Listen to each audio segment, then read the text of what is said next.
حدیث نبوی صلی اللہ علیہ وآلہ وسلم ہے۔ ہم سے محمد بن سلام نے بیان کیا، انہوں نے کہا ہمیں محاربی نے خبر دی، وہ صالح بن حیان سے بیان کرتے ہیں، انہوں نے کہا عامر نے بیان کیا، کہا ان سے ابو بردہ نے اپنے باپ کے واسطے سے نقل کیا کہ رسول اللہ صلی اللہ علیہ وآلہ وسلم نے فرمایا کہ 3 شخص ہیں جن کے لیے دگنا اجر ہے، یعنی 2 گنا اجر ہے۔ ایک وہ جو اہل کتاب سے ہو اور اپنے نبی پر اور محمد صلی اللہ علیہ وآلہ وسلم پر ایمان لائے،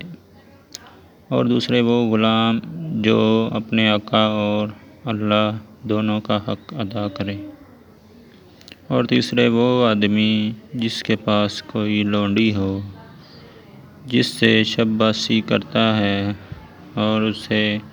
تربیت دے تو اچھی تربیت دے، تعلیم دے تو عمدہ تعلیم دے، پھر اسے آزاد کر کے اسے نکاح کر لے تو اس کے لیے دگنا اجر ہے۔